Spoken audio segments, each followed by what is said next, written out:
Ya, semangat pagi, rekan-rekan semuanya. Semangatnya boleh pagi dan selamatnya boleh selamat siang bagi waktu Indonesia bagian tengah dan timur. Kita bertemu kembali pada market review dan outlook, di mana review untuk minggu kemarin dan outlook untuk 1 minggu ke depan. Di dalam market review dan outlook ini ada sisi edukasi yang akan saya sampaikan, baik secara analisa fundamental dan analisa teknikal, di mana dalam market review dan outlook ini saya tidak menjamin adanya peluang keuntungan dan tidak menjamin adanya peluang keuntungan pasti. Yang namanya sesuatu hal yang kita analisa dan belum terjadi tersebut adalah prediksi. Nah, di dalam prediksi ini kita melihat berdasarkan pengetahuan dan pengalaman yang kita miliki, ada dasar secara teknikal dan fundamental. Baik. Perkenalkan, nama saya Kuswanto ya, dari GK Invest Jakarta, dan saya mengkoordinasi edukator dan mengkoordinasi edukasi yang ada di GK Invest Nasional. Baik, kita mulai ya. Market review di minggu kemarin itu masih dibayang-bayangi oleh statement ya, statement dari stimulus, paket stimulus Amerika Serikat, dan sempat meredanya yield obligasi di pertengahan pekan ya. Di akhir pekan ya, pelemahan US dollar kembali dikarenakan efek dari positifnya paket stimulus yang sudah direncanakan oleh pemerintahan Biden. Walaupun stimulusnya ini belum turun ya sebenarnya ya. Stimulusnya belum turun. Jadi minggu kemarin dan minggu-minggu sebelumnya itu dolar sempat menguat dikarenakan yield obligasi meningkat ya. Yield obligasi itu sama seperti kalau di Indonesia surat utang negara ya, dan itu keuntungan pasti. Maksudnya yield obligasi saat ini ya, dari bulan Januari ini berpengaruh, berdampak penting terhadap indeks dolar. Yang sebelum-sebelumnya itu belum ada terdampak penting. Kita lihat saja yield obligasi memang tahun-tahun sebelumnya ada peningkatan, tetapi tidak berdampak langsung terhadap indeks dolar. Nah, saat ini karena kabar stimulus itu belum turun juga, ya, akhirnya yield obligasi dikeluarkan dengan nilai bunga tinggi, maka kebutuhan masyarakat tertarik terhadap yield obligasi tersebut. Lalu untuk membeli yield obligasi dibutuhkan uang dolar. Maka kebutuhan dolar meningkat sehingga faktor demand dolarnya sendiri dari Januari sampai sekarang ada penguatan. Nah, itu yang mempengaruhi dari indeks dolarnya menguat ya. Dan pengaruhnya terhadap emas karena secara interinvestasi antara yield obligasi, saham, komoditas ya, emas dan mata uang. Nah, 4 interinvestasi ini yang sangat berpengaruh. Jika yield obligasi meningkat, maka kebutuhan dolar itu ditambah dan dolar menguat mengakibatkan emas melemah, juga mata uang yang berbasis dolar akan melemah juga. Nah, itulah faktor dinamika berita dari minggu-minggu sebelumnya, faktor yield obligasi yang memang meningkat dan daya tarik masyarakat untuk membeli dengan dana yang sekarang mereka miliki untuk mengharapkan investasi pasti ya. Yield obligasi kan tuh persentasenya pasti ya. Oke, lalu di mana bayang-bayang terhadap stimulus sudah ada angin segar di minggu kemarin, maka daripada itu pertengahan minggu kemarin ya, sempat mereda yield obligasi, maka menguatnya bursa saham. Dow Jones tembak terus sampai 32.000 ya. Ya, Dow Jones sempat koreksi 2 minggu sebelumnya, lalu minggu kemarin sempat tembak ke atas. Nah, artinya reaksi masyarakat terhadap investasi saham karena informasi terhadap stimulus sudah disetujui, maka investor akan berbondong-bondong membeli saham. Walaupun stimulusnya belum turun ya. Dan kemarin, minggu kemarin ya, itu sudah ada kabar terhadap stimulus per warga $1.400 atau kurang lebih 20 juta rupiah per warga. Oke. Lalu perkembangan virus corona juga masih membayangi terhadap prospek ekonomi di luar negeri dan itu mewarnai pergerakan pasar ya. Oke, kita langsung minggu ini. Minggu ini pasar akan fokus masih seputar paket stimulus karena belum turunnya stimulus itu. Walaupun sudah disign ya, tetapi market masih menanti kepastian atau secara teori jika stimulus diturunkan maka berdampak terhadap pelemahan dolar. Karena apa? Kembali lagi hukum supply dan demand.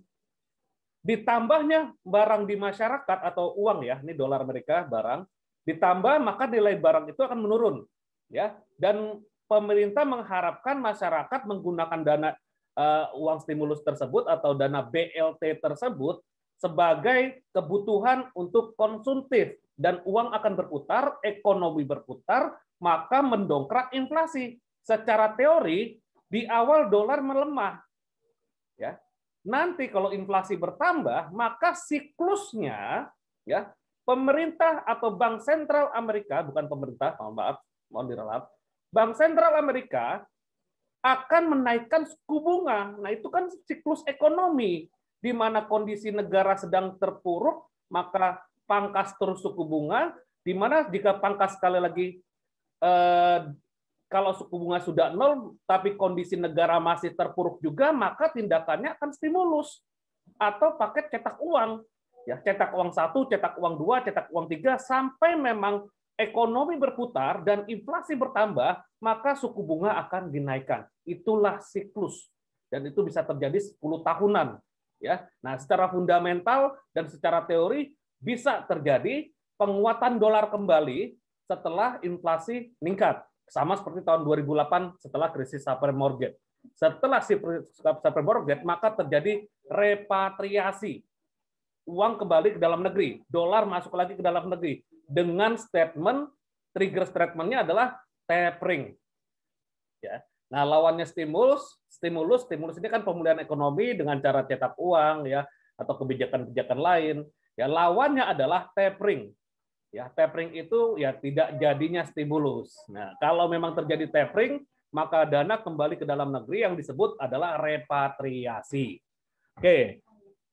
Dan paket stimulus sudah disign oleh Joe Biden, tinggal turun saja di mana cek langsung sebesar $1.400 per warga atau kurang lebih 20 juta per warga.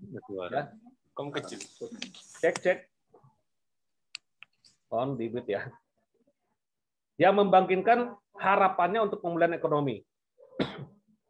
Oke, lalu kedua data yang penting di minggu ini adalah adanya meeting FOMC, Federal Open Market Committee.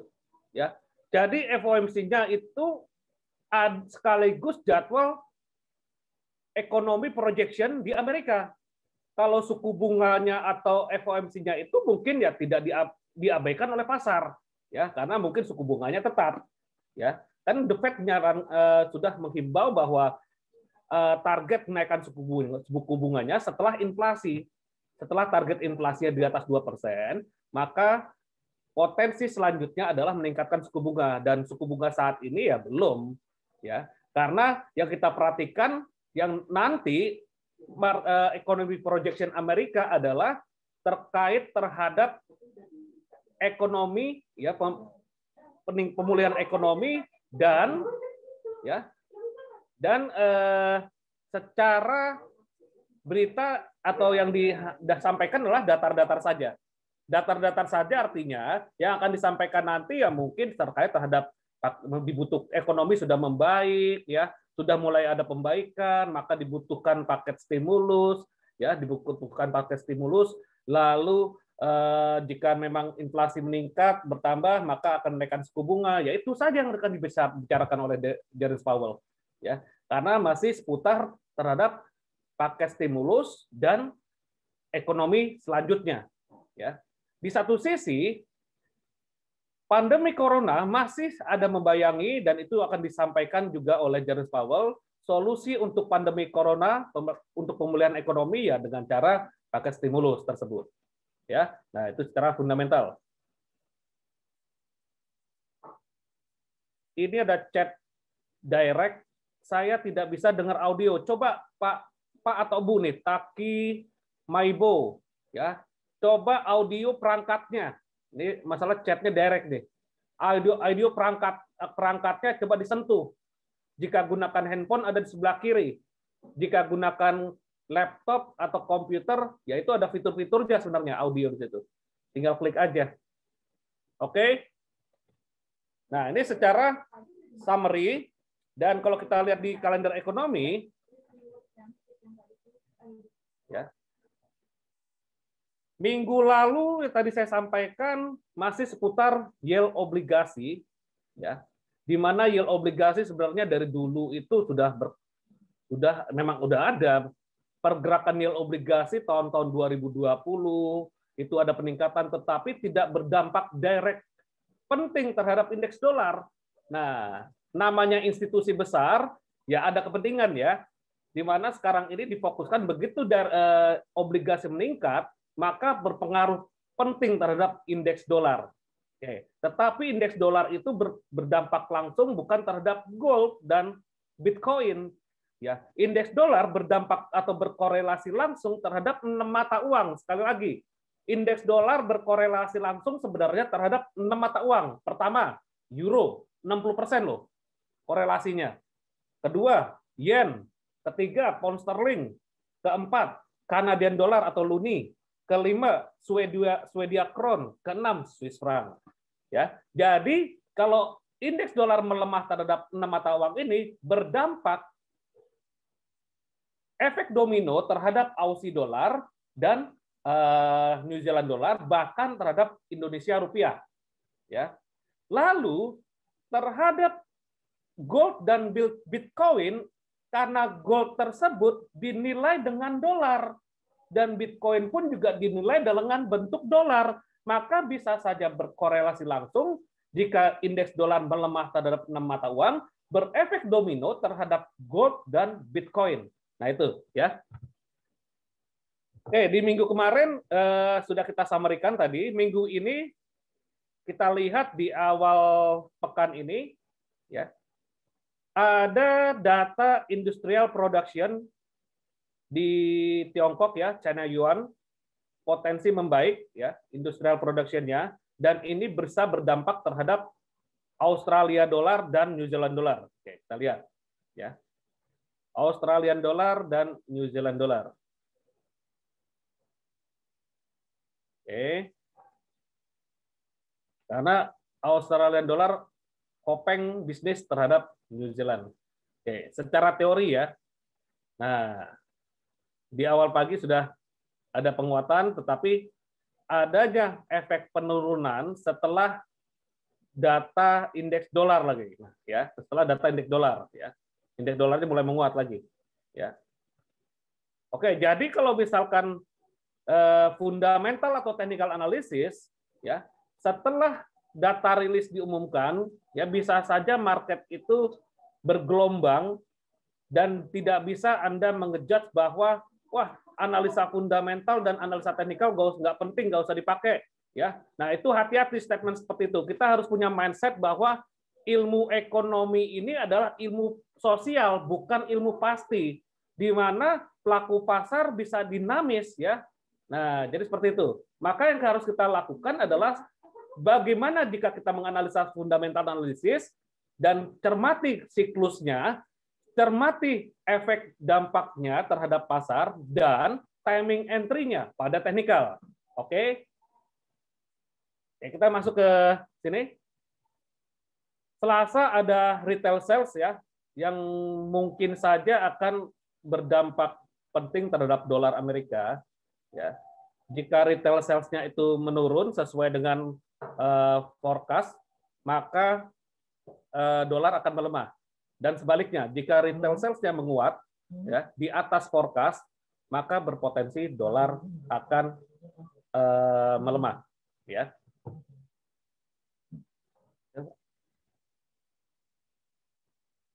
Gini. Oke. Lalu di hari Rabu, dini hari ya, Kamis dini hari di hari Rabu ini ada hal yang penting adalah FOMC Economic Projection ya. FOMC Economic Projection ini ya memang berdampak penting terhadap market. Walaupun di sini kita lihat economic projection ini diagendakan The Fed setahun 8 kali ya. Setahun 8 kali yang akan dibahas ya mungkin masih sama ya. Masih sama tadi yang saya sampaikan bahwa Jerome Powell akan mungkin ya mengutarakan terhadap ekonomi mulai membaik dan dari data tenaga kerjanya sudah meningkat dan pengangguran mulai berkurang sehingga untuk memperbaiki atau mendongkrak roda ekonomi kembali dibutuhkan untuk paket stimulus segera diturunkan dan nanti kalau paket stimulus diturunkan ekonomi sudah berputar kembali, inflasi meningkat, maka akan menaikkan suku bunga. Nah, itu saja. Tidak ada statement lain ya. Karena apa? Stimulus belum turun. Kalau stimulus sudah turun, baru ada projection lain. Nah, itulah yang akan mungkin disampaikan oleh Jerome Powell pada FOMC projection, tetapi penyampaiannya tersebut, jika memang dia optimis, ya, maka dolar akan optimis terhadap stimulus, ya, optimis terhadap stimulus, dolar akan melemah, ya, dan sebaliknya, ya. Nah, market mungkin akan menanti. Yang ditunggu sebenarnya bukan statementnya lagi, turunnya stimulus, ya, sehingga yield obligasi mulai meredup setelah turunnya stimulus tersebut, ya. Oke. Dan di minggu ini juga ada berita penting dari Bank of England terhadap suku bunga Bank of England dan akan disampaikan pidato dari Andrew Bailey, terhadap outlook ekonomi di Inggris, ya. Dan di akhir pekan, ya, Bank of Japan juga dari Gubernur Bank Sentralnya akan mengadakan press conference. Nah, tetapi untuk high impact yang market tunggu adalah di hari Kamis dini hari, ya. Dan di hari Kamis dini hari ini memang market mungkin saja dolar di awal pekan ini masih tergolong flat, ya, dan masih ada tendensi melemah secara outlook fundamental. Ya. Lalu bagaimana dengan teknikal? Ya. Secara fundamental, jika dolar berpotensi melemah, maka korelasi lawannya seperti euro, ya, pound sterling, ya, lalu Australian dollar atau XXX US dollar itu berpotensi menguat di minggu ini. Ya, secara fundamental. Logam mulia berpotensi berdampak efek dominonya juga menguat. Saham, indeks saham juga berpotensi menguat. Mungkin saja ada taking profit karena saham sudah break high, Dow Jones dan beberapa saham lainnya sudah break high. Ya. Oke, lalu bagaimana dengan teknikal? Ya. Di awal kita buka dulu indeks dolarnya ya. Oke. Di dalam menganalisa teknikal kita butuhkan fungsinya time frame ini, ya. Anda harus sangat mengerti penggunaannya. Jadi kalau kita mau butuhkan time frame weekly, berarti di awal pekan. Ya, kenapa kok nggak saya mau buka monthly? Karena ini baru minggu kedua. Nanti kalau udah minggu ketiga, mungkin minggu keempat, saya baru akan membuka time frame monthly. Karena ini baru minggu kedua, ya saya cukup dari weekly saja. Nah, jika memang Anda tradingnya harian, besok atau hari Rabu, cukup buka daily, ya, untuk menganalisa, ya. Dan untuk eksekusi tetap pada time frame kecil, ya. Eksekusi pada time frame kecil karena timing entry-nya pada support resisten yang kecil, ya. Dan untuk weekly dan monthly atau daily itu untuk kita mengobservasi, ya, menganalisa outlook ke depan dan secara jangka panjang arahnya masih kemana, ya. Dan kita eksekusinya masuk dalam time frame kecil. Oke, kita masuk ke weekly. Indeks dolar, ya. Indeks dolar ini poros tengah terhadap saham, terhadap mata uang dan terhadap komoditas. Artinya kalau indeks dolar melemah, ya directnya langsung akan menguat. Ya.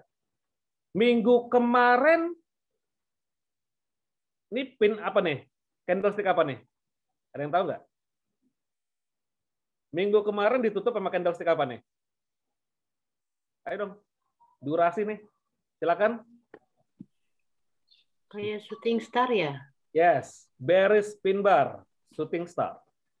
Nah, shooting star ekor apa? Antenanya itu 2 kali lipat dari body, ya. Dan shooting star-nya ini bodinya berada di dalam candlestick yang besar sebelumnya. Nah, masuk juga kategori inside bar. Tetapi kesimpulan minggu kemarin, ya, kecenderungan adalah turun karena dorongan sellernya lebih kuat. Di sini ada area resisten. Nah, ini saya nggak hapus nih dari beberapa minggu kemarin nih. Ya. Trendline ini warna hijau berarti D1.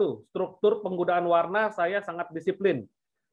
Untuk monthly warna merah, untuk weekly warna kuning, untuk D1 warna hijau, H4 warna pink magenta, H1 warna biru. Jadi kalau saya lihat di sini ini tarikan di D1. Ya. Channel ini juga tarikannya D1. Jadi saya hubungkan channel dari D1, ya. Hubungkan ini ada equidistant channel, ini ke sini aja, ya. Hubungkan high to high, dan ini tempel yang di bawah. Nah, lalu karena D1 warnanya saya ubah menjadi warna hijau, sehingga strukturisasi profil dari time frame, ya, itu lebih mengenal, ya. Ini time frame mana, ini time frame mana analisanya, ya. Oke, masuk lagi ke sini. Adanya shooting star atau bearish pin bar pada indeks dolar yang mengindikasi indeks dolar masih berpotensi melemah, ya. Tetapi pelemahannya tersebut kemungkinan saja tidak linier, tidak langsung turun tajam, Bu. Ya, kita lihat lagi nanti efek fundamentalnya yang mendukung, ya. Hanya jika terjadi penguatan paling sampai sini nih. Nih ya. Terjadi penguatan paling sampai sini. Ya. Naik dulu setengah body dari shooting star ini, ya seperti yang hari Jumat kemarin saya ajarkan pin bar, ya. Cara entry di price action salah satunya adalah 50% dari pin bar atau 50% dari pola candle itu jadi level entry. Ya bisa saja market itu menjemput sini dulu, ya, baru dia turun. Atau bisa juga jika candlestick hari ini closingnya di bawah dari shooting star ini, maka mengarah turun. Ya, itu ada teori dalam technical analysis, ya. Jadi kalau misalkan candlestick hari Senin ini closingnya di bawah dari open dan close shooting star ini, maka berpotensi turun. Turunnya kemana? Ya ke sini dulu nih. Ya, ini harga terendahnya ini nih. Saya kasih range lah ya. Ini warna hijau dulu. Nah, ini warna hijau, ini hijau, ya. Jadi kalau turun, oh di sini juga ada Fibonacci nih. Sini ada Fibonacci, area Fibonacci yang saya tarik di D1, ya kita masuk D1. Tarikannya itu dari atas ini ya. Gelombang dari atas ini ke bawah sini, ya, maka ketemunya di sini 61% ada rejection, ada penolakan, ya. Dan ini menyentuh 50%, ya. Jadi kalau misalkan dia naik sampai sini, ya maksimumnya ke sini dulu ya. Berarti euronya akan melemah dulu atau emasnya akan melemah dulu. Ini kita korelasi terbalik terhadap mata uang lainnya dan komoditas lainnya. Nah, targetnya mungkin untuk prediksi saya dolar Amerika akan ke sini dulu, ya. Nah, dari sini maka dia akan potensi ke sini. Nah, potensi ke sini. Oke. Jadi masih di dalam rentang range ini ya. Nah, ini kita rapikan lagi nih. Nah, oke.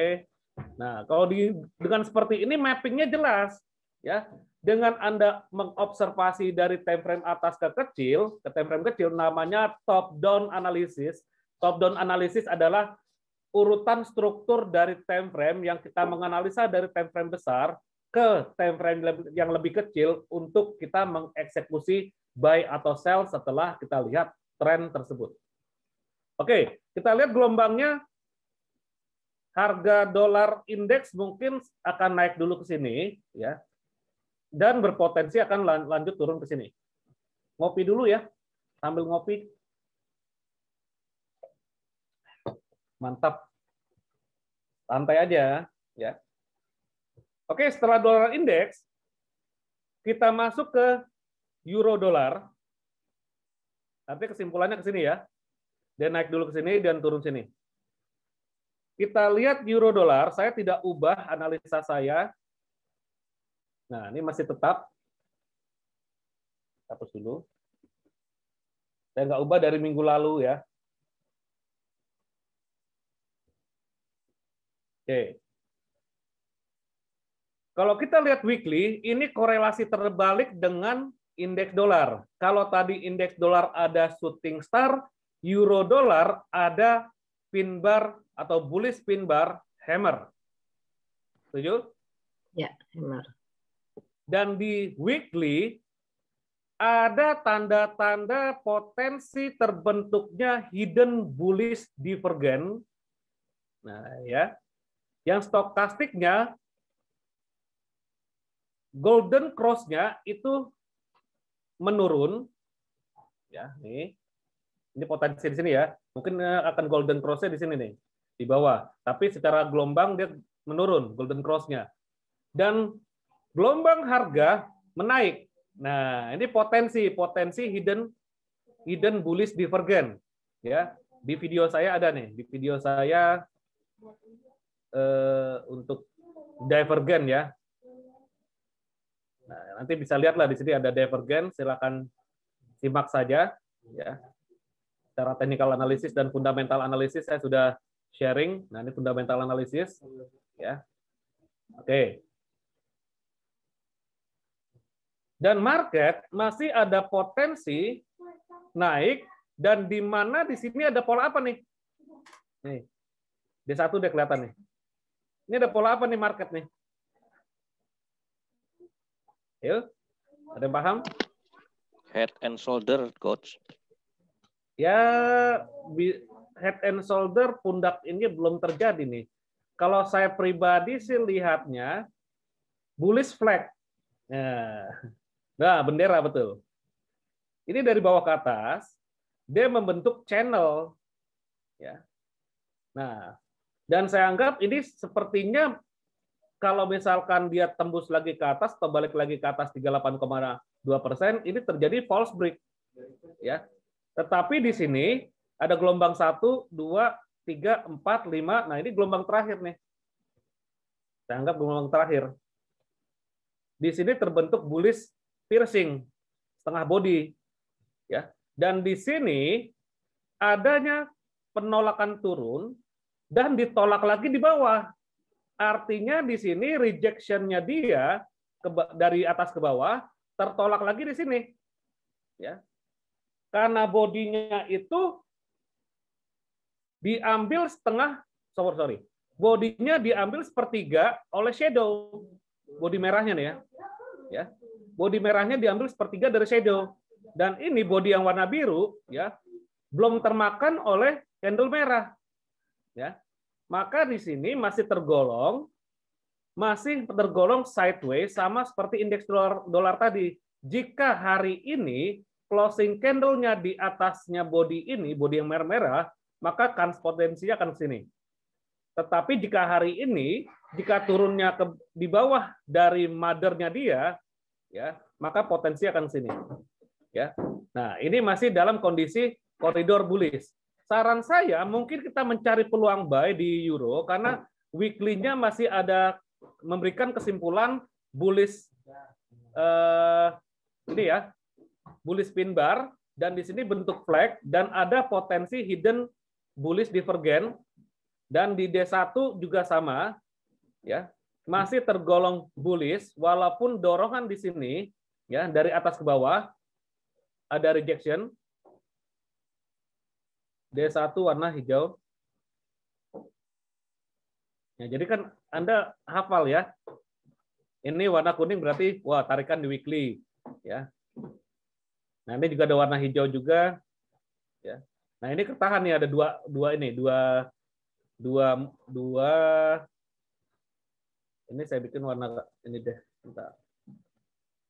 Ini weekly sebenarnya ya. Kita ambil weekly, Fibonacci-nya warna kuning. Nah, jadi kita lihat di D1, di sini ada confluence atau bersamaan garis level Fibonacci, dan di sini ada triple. Nah, mungkin di sini akan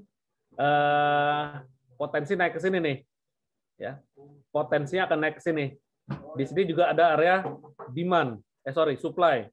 Sini area supply, di sini juga ada area supply, dan di sini ada triple Fibonacci retracement, di mana ada 38,2% tarikan di weekly, ya, 61,8 dan 50% tarikan di D1 ini, ya. Oke, lalu kita eksekusinya gimana? Coba masuk ke H4. Masuk ke H4 kita buat channel nih. Nah, kita buat channel. Nih ke sini. Ini hubungkan aja yang bawah ini. Nah, hubungkan ini ya, yang bawah ini ya. Dan warnanya saya ganti pink magenta karena H4. Oke.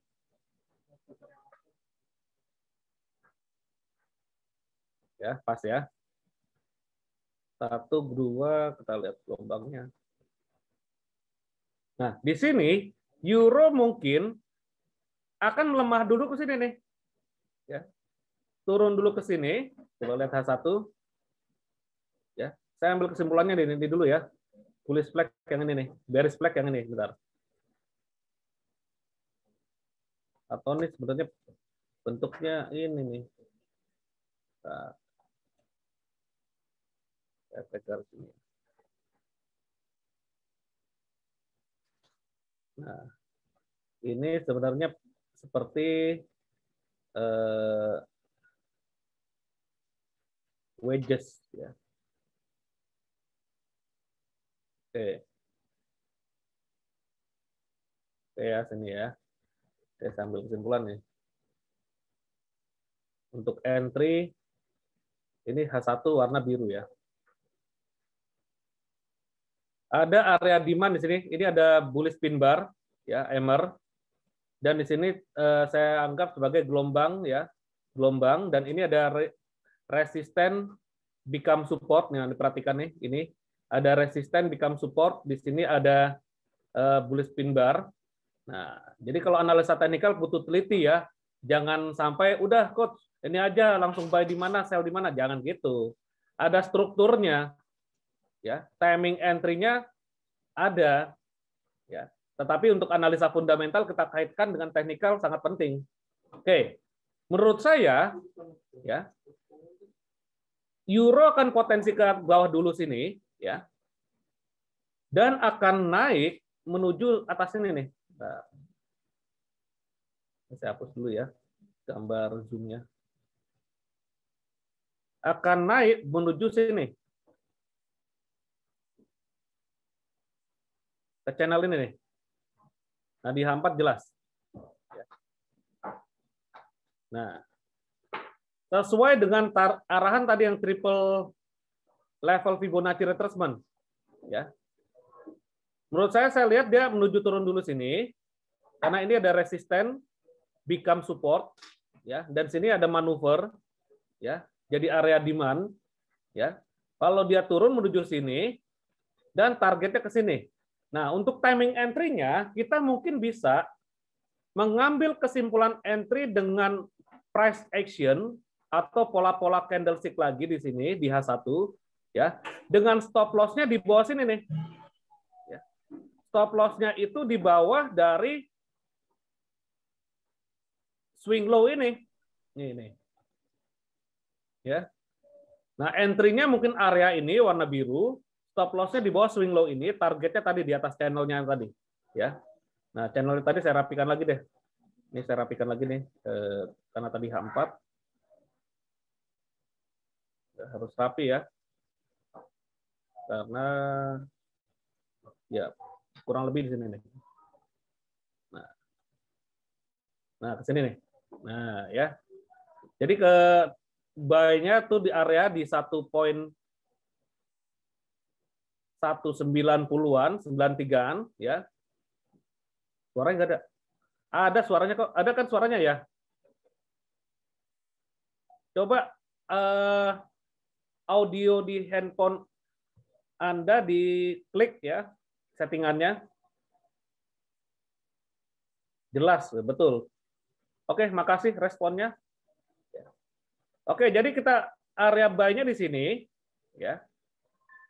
Stop loss-nya area ini, karena kalau misalkan dia sudah break low ini, ya kenapa struktur sini kita gunakan? Ya karena ini hukum ekonomi, kalau level terendah ini ditembus, maka dia akan mencari level terendah baru. Maka kita lock atau kita bukan kunci ya, maksudnya kita batasi kerugian kita, batasi resiko kita sebesar ini, ya kan nggak besar nih, paling berapa pip sih kalau kita buy di sini, ya. Rencana buy di sini, stop loss di sini, dikasih spare bawahnya ya. Jangan pas harga terendah itu. Dikasih spare, karena broker memiliki spread dan lain-lain. Nah, 36 pip kok. Tahun 0,1 $36 atau 360.000. Oke, saya ikut deh. Saya ambil ya. Buy limit. Ya. Buy limitnya di sini. Ya. Stop loss-nya sebentar. Stop loss-nya nih. Ntar ya, euro saya mau ikut lah kalau euro. Dia ada mantul itu. Oke. Satu lap bisa di bawah sini juga ya. Kalau stop loss masing-masing relatif ya, mau 30 pip atau 50 pip tergantung risk profile-nya masing-masing. Saya di bawah sini deh. 18810. Kalau saya 50 pip range-nya 1.18810. Ya. Taking profit-nya di atas tuh. 1.20350 lah bikin dulu. Oke, ada yang follow? Yang follow mohon respon. Ini potensi harga turun ke sini dulu ya. Ya, minggu ini dan targetnya ke sini. Oke, saya modify. Oke. Tip resiko di sini ya. Resiko bisa di bawah sini, bisa di bawah 61,8%. Saya ngambil kesimpulannya di bawah 61,8. Ya, rewardnya di sini. Ya, dasarnya ada dari level Fibonacci. Ya. Nah, tetapi kalau misalkan harga break ke atas ke 38,2%, kita cancel. Ya, pending ordernya. Ya. Kita cancel dan kita negosiasi lagi atau ordernya di recalculate atau negosiasi ke atas. Ya kalau misalkan dia break 38,2%, karena ini break high. Ya. Nah, karena market kan bukan punya buah pak saya dan bukan punya buah pak kita. Jadi ya kalau misalkan tidak sesuai ekspektasi ya kita recalculate. Ya. Oke ya, untuk euro clear. Lalu kita masuk ke emas deh ya, karena waktu juga sudah mepet. Kalau lebih jelasnya lagi, saya sudah sediakan videonya di sini ya, market review. Ya. Dan di channel Telegram saya sudah sediakan market review juga, yang saya sudah review minggu kemarin bersama member. Oke, weekly emas ya, logam mulia. Pada candle weekly, nah, ini ada beberapa support resisten yang menghambat nih. Ini bouncing, ini gelombang 1, manuvernya gelombang 2, 3, ini juga sama ya. Dan ini, bentar, saya hapus dulu nih. Saya hapus dulu.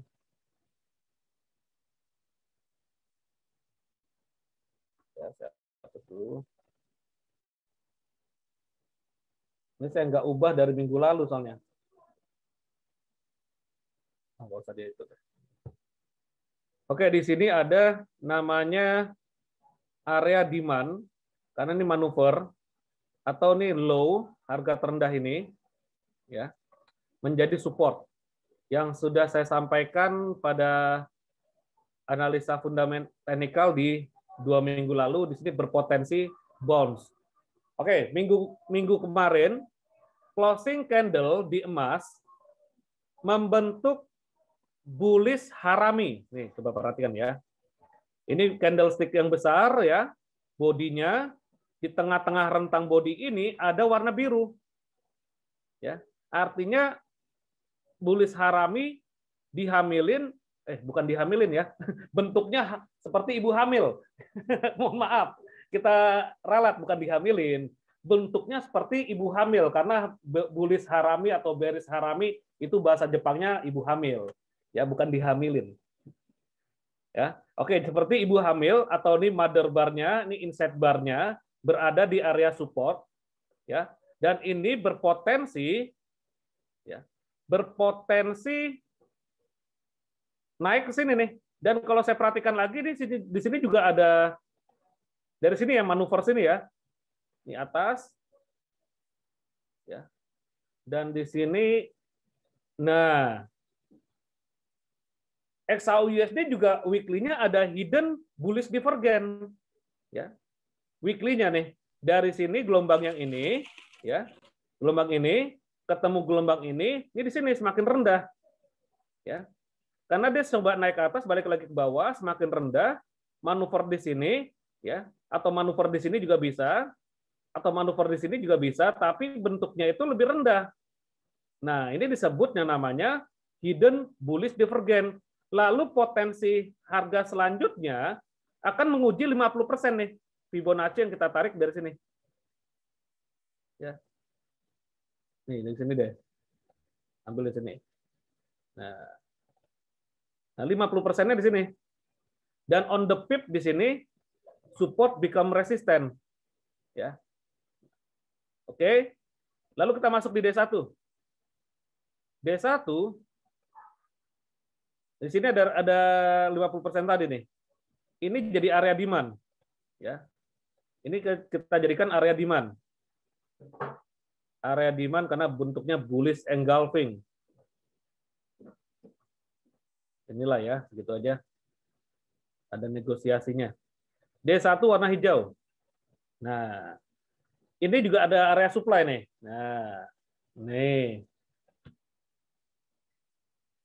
Ini area supply. Jadi closing hari Jumat kemarin ada bullish pin bar. Ada bullish pin bar atau hammer. Ya, yang sebelumnya itu ada penolakan shooting star. Ya, shooting star di mana bodinya itu di dalam body sebelumnya nih. Ya. Maka dari atas ditolak, dari bawah ditolak, artinya masih sideways. Nah, ini masih sideways nih. Jadi kesimpulannya, jika hari ini closing candle di atas secara teknikal ya, closing candle di atas high kemarin dan mendekati ini, ya, maka potensi hari Selasa atau hari Rabu berpotensi sampai sini, ya. Jika memang fundamental mendukung, stimulus dicairkan, maka emas akan menguji ini 1762 ya. 1762 ini level Fibonacci 50% ya. Ya, ini support become resistant ya. Maka menguji ini dulu nih. Nah, jika dorongan fundamentalnya kuat ya potensi ke sini. Ya. Nah, secara resiko kita tetap batasi, inilah area swap, area penting. Ini lintasan level-level support akan lintas di sini. Jadi ini satu area penting, ya. Jika dia di break ke bawah, ya akan turunnya dalam. Jika ini break ke bawah, ya turunnya sampai 15, 68, 98 bahkan, ya. Nah, jika dia break ini ya, ini targetnya di sini. Ya, oke. Tapi lebih ke arah mengikuti fundamental yang saat ini stimulus sudah disetujui, tinggal cair saja, ya. Dan besok pun juga, maksud saya Kamis dini hari di minggu ini, Federal Reserve pun juga akan menyampaikan pidatonya diwakili oleh Jerome Powell, ya, terkait terhadap pemulihan ekonomi di Amerika yang membutuhkan stimulus, dan dampak dari stimulus secara teori dolar akan melemah, dan jika dolar melemah, komoditi korelasinya akan menguat. Salah satunya adalah emas, ya. Oke, nah ini ke atas ini ya targetnya. Lalu kita lihat di H4. Nah, ini Anda bikin channel lagi nih. Nah turunkan aja ke sini. Nah, yang paling rendah. Ini baru gelombang 1 kan. Nah, berarti emas kalau turun berpotensi ke sini, ya. Karena ini area demand ya. Stop loss-nya di bawah sini nih. Dan targetnya sini. Nah, ya. Jika turun, menurut saya, dan itu juga bisa salah, maka kita butuhkan stop loss di sini. Ya, artinya bisa salah karena market itu dinamis. Jika terjadi news yang di luar dugaan, ya, dan itu berdampak kuat terhadap dolar. Sementara ini penguatan dolar kan dipengaruhi oleh yield obligasi karena kebutuhan dolar dibutuhkan untuk berinvestasi di obligasi tersebut, ya. Dan jika memang ada penurunan mungkin sampai sini, ya, taking profitnya untuk emas, ya. Dan di emas di sini di H4, ayo, ini bentuk apa nih? H4 saya pakai warna pink magenta. Wah, ada yang jawab nih. Yes, wah, Mas Agus sudah dapat bocoran kemarin. Oke, Rapopo, ya, sudah dapat bocoran kemarin. Nah, inverse head and shoulder. Ini neckline-nya ya. Ini neckline-nya, resisten, neckline. Ini pundak kiri, kepalanya, dan ini pundak kanan. Jadi kepala, pundak, lutut, kaki. Ini orang akrobat nih, kepala di bawah nih. Ya. Oke, ini inverse head and shoulder. Ya. Jika ada kesempatan turun ke sini, boleh buy di sini, stop loss-nya di bawah sini atau di bawah 61,8%. Ya, tinggal ukur berapa pip. Nah, karena faktor resiko dulu yang harus kita ukur. Nah, ini kan ada low. Low ini kan jadi support. Ini juga jadi support, ya. Nih, low ini dan low ini jadi support, ya. Dan ini manuver ini jadi support, dan ini jadi patokan untuk kita resiko. Kalau kita buy di sini, lalu terburuknya ke bawah, maka kita akan batasi resiko kita 200-an pip, atau kita butuhkan 100 pip di sini. Ya. Tetapi targetnya itu bisa 500 pip, ya, untuk emas. Ya. Atau kita tunggu dia breakout dari neckline-nya ini neckline ya, atau lehernya, dia breakout, ini skenario kedua, ada 2 skenario jadinya, dia breakout ke atas ini, lalu tunggulah retest atau tes ulang, maka kita buy di sini boleh, stop loss-nya di bawah sini, targetnya ke sini. Ya. Nah, kalau sudah breakout ini potensi besarnya, target dari polanya ini, ya, sebesar tinggi pola inverse head and shoulder. Jika ini di break neckline-nya ya, maka targetnya sampai ke atas ini. Nah, makanya di sini saya buat adanya area supply. Ya, jika ini di break, ya 17.35-an di break ke atas, terus ada koreksi ke bawah, membentuk price action, hammer, bullish pin bar, bullish engulfing, bullish piercing, whatever namanya, kita buy, targetnya ke atas ini. Target pertama di sini nih, 50%. Karena di sini ada area swap. Area support become resistant atau SBR. Ya. Jadi kalau misalkan dia breakout, kita tunggu saja. Breakout jangan dikejar, tunggu koreksi, baru kita buy, stop loss-nya di bawah sini. Target pertama di sini, ya. Target kedua di sini secara teknikal. Nah, jika fundamental mendukung, ya stimulus dibahas positif lagi, maka tahan sampai sini. Ya. Tahan sampai ke 1800-an. Ya. Nah, tinggal di sini tunggu dulu.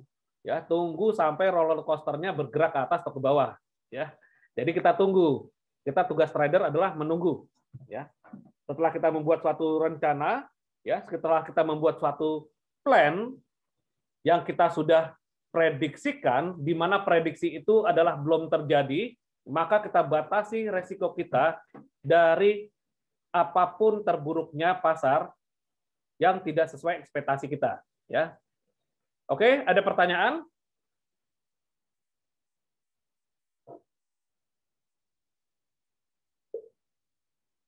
Di atas setengah jam jadi 1 jam kita. Oke, ada pertanyaan? Bungkus? Gold? Bungkus, oke. Ini hasap. Ya, siap. Saya ada posisi sell di 16.80. 16.80 di bawah ya berarti Iya. sini. Iya, nyangkut nih, kan? Belum kering jemurannya ya. Oh. Bagusnya gimana tuh, Coach? Nah, rentang harga saat ini penentu, ya. Kalau ada kesempatan ke sini, ya. Ini mau nggak mau, ini loh, harus siap terburuknya. Harus siap apapun tindakan kita, konsekuensi terburuk harus kita siapkan, dan konsekuensi itu ya untuk menyelamatkan modal kita tujuannya, ya. Oke. Terburuknya nih ya, terburuknya kalau dia break high ini, ya mau nggak mau harus rela gitu loh, harus rela, betul. Karena cut loss itu bukan untuk rugi, tetapi untuk menyelamatkan modal. Tetapi jika dia turun, kalau naik di berapa kita jaga, Coach? Kalau ke break high struktur ya, saya sih lebih mengutamakan struktur candle. Misalkan gini, karena saya mengacu pada price action, dia break ke atas, ya, lalu bentuk candle-nya ini seperti ini. Nah, misalkan gini nih, ke atas nih. Nah, kalau udah gini udah big movement. Ya, begitu dia ada kesempatan turun, kalau ada kesempatan ya, misalkan kita skenariokan kesempatan turun ke bawah sini, ya, dan lalu membentuk lagi pola candle reversal di sini, ya, yang ikut buy, yang belum ada posisi pada ambil buy, ya, mungkin masnya kalau misalkan mau lepas posisi di sini, ya, switch ke buy di 17.34 ya, ya 17.34 ya. Pokoknya bentuk candle-nya aja, karena emas ini salah satu karakter kuat terhadap presisi bentuk candle, ya, price action. Nah, berarti pergerakan manuver-manuvernya gelombang emas itu ya sangat patuh terhadap support resisten dan berarti jaganya di 17.34, Coach. Yes, gerakannya ke 17.34. Nah, hanya kalau misalkan ada kesempatan turun ke bawah sini, ya, nah, ke bawah sini, ya, sampai benar-benar dia membentuk pola candle reversal, balik lagi bentuknya seperti ini, misalkan ya, sorry, bentuknya nggak gambar, nggak bagus nih. Nih. Nah, ini kan ada pin bar ya. Pin barnya lucu yang hammer. Ya udah lepas. Ini bisa ke atas ini. Lepas ya? Iya, ini bisa ke atas, bisa lanjut bullish sini. Justru kalau yang begini saya ambil buy. Makanya saya nggak ambil buy limit, kenapa? Karena emas ini karakternya adalah patuh terhadap price action. Salah satunya. Ya. Nah, dari situ. Ya. Nah, kalau seperti ini ya cut aja, kan kerugiannya nggak terlalu besar. Ya. Ya. Dan sekarang sabar. Sekitar berapa itu? Sekitar 3 jutaan. Sekitar ya, oke, kita lihat dari 80 berapa tadi? 16.80. 80 ya, kurang lebih di sini 193 pip, berarti 1.900.000-an. Iya. Kalau 0,1 ya. Oke, Oke, Coach. tadi ada GU ya. Pertanyaan GU. GU, GBP USD. Tetap kita lihat dari weekly dulu ya, closing candle-nya. Nah, kalau mau kita rapi, kita bersihkan dulu stokastik yang kita gunakan. 1433 saya ya. Oke, GU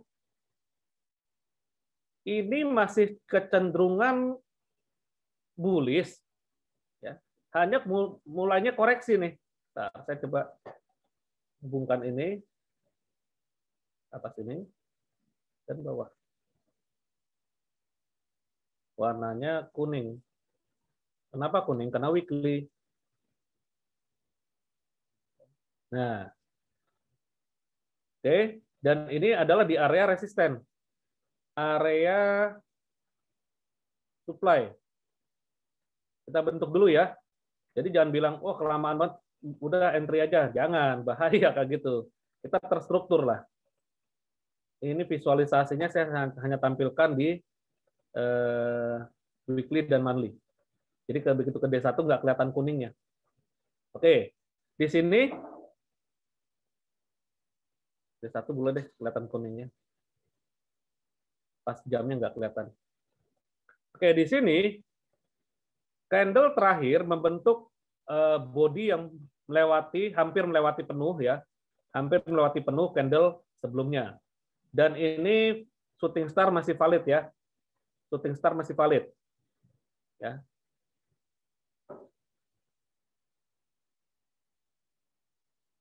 Gold H1 bentuk bearish ya. Bentar saya coba cek. Bearish engulfing H1. Bentar, ada yang bertanya. Yes.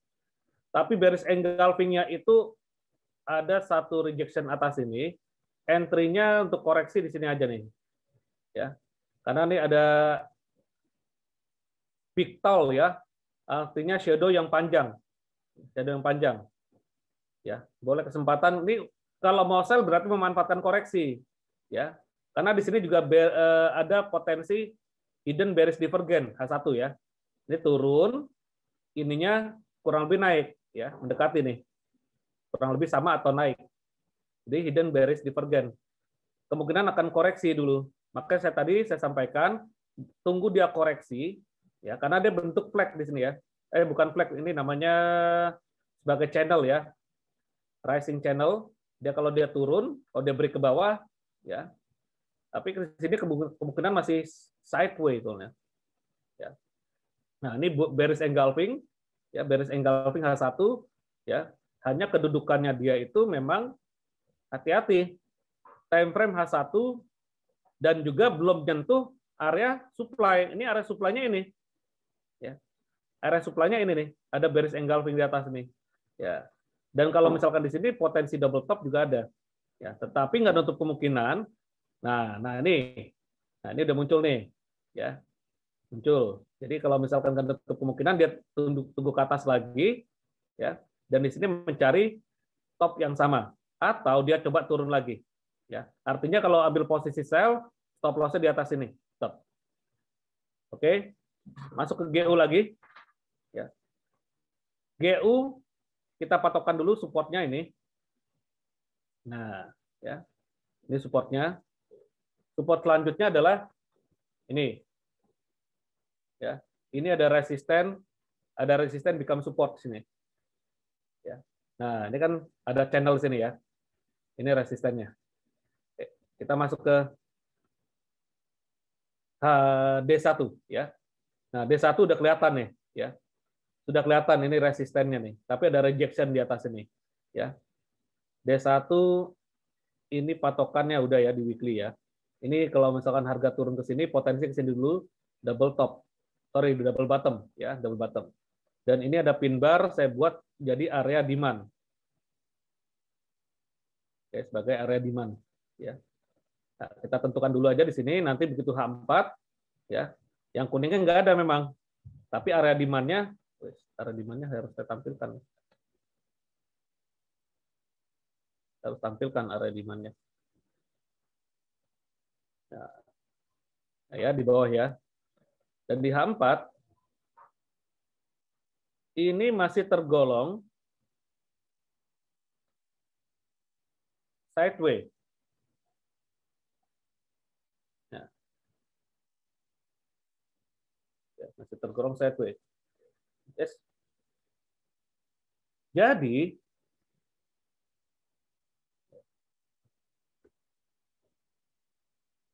saya sih melihat akan koreksi dulu ke sini.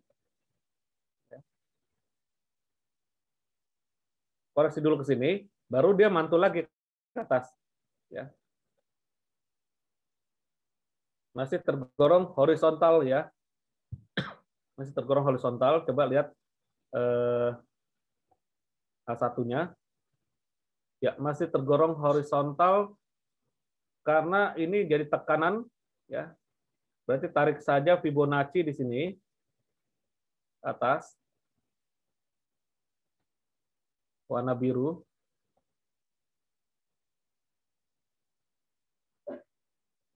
Oke, warna biru. Nanti Anda lihat, ini udah mantul sini ya. Dia udah mantul 61,8%. Ya. Bisa juga sih kalau dorongannya kuat untuk naik, ya. Jika dorongannya kuat untuk naik, ya, untuk day trade-nya, untuk day trade, saya melihatnya turun dulu ke sini nih. Nah, karena ini juga ada area demand ini, ada pin bar nih. Yang hari Jumat kemarin, masih ingat nggak yang ikut kelas price action? GU potensi naik. Dan emas juga kemarin ada yang profit nggak tuh? Yang emas. Yang buy di emas hari Jumat kemarin. Ayo, jujur.